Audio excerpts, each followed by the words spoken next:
constant innovation, unparalleled education, groundbreaking global business education you'll find only at Oxford College of Business. That's because all we do, all we are, is business education.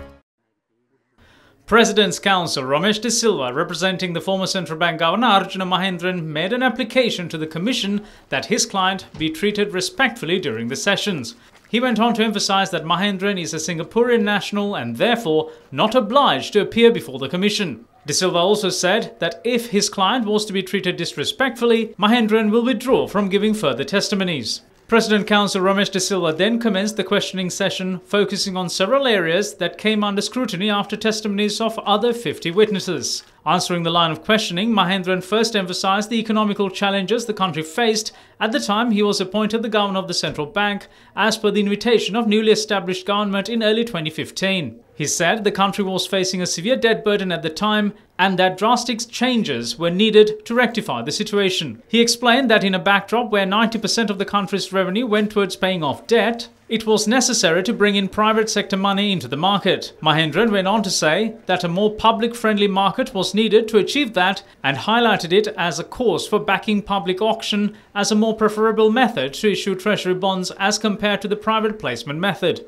President Counsel Ramesh De Silva then focused on the controversial treasury bond auction held on the 27th of February 2015 and alleged losses incurred. Mahendran explained his decision to accept treasury bond auction bids worth 10 billion rupees on a higher yield rate of 11.73%. He said there was a government monetary requirement of 13.55 billion rupees to be fulfilled by the 2nd of March 2015, along with another 175 billion rupee monetary requirement for the month of March that year and 75 billion rupees for stagnant road development projects. Mahendran said he was surprised when Public Debt Department announced only 1 billion rupees worth of bids for the 27th of February bond auction when the government needed such a large amount of borrowings. He then said it was in this backdrop that he suggested the tender board to raise bids up to 10 billion rupees. He, however, emphasized he did not pressurize the tender board to do so, as the board is an independent entity within the central bank. On alleged losses incurred after the auction, Mahendran said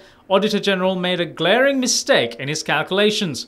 He explained the three main assumptions by the Auditor General are not applicable for the particular situation. Mahendran said the main assumption where required funds could have been raised by bids worth 10 billion rupees at the same interest rate used for bids worth 1 billion rupees resulted in grave miscalculations. He then answered questions on the controversial restructuring process of the central bank following his appointment.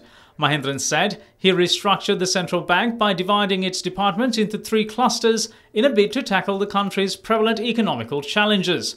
Accordingly, clusters named Policy Advisory, Financial Regulation and Development, and Capacity Building were put under the 3 Deputy Governors Dr. Nandalal Veerasinghe, P. Samarasiri and Anand Silva respectively. He stressed that he initiated many internal transfers solely owing to the restructuring process. The former central bank governor then went on to comment on his relationship with the former director of Perpetual Treasuries Limited, Arjuna Mahendran. He said his daughter's wedding in 2012 was attended by prominent political figures such as Prime Minister Ranil Wickremesinghe, all 3 sons of the former President Mahinda Rajapaksa, former Minister Ravi Karunanayake, as well as Minister Sagala Ratnayake and many more. He said the relationship between Aloysius and himself was therefore a well-known fact in political as well as business arenas even before he was invited to take up the position of the central bank governor.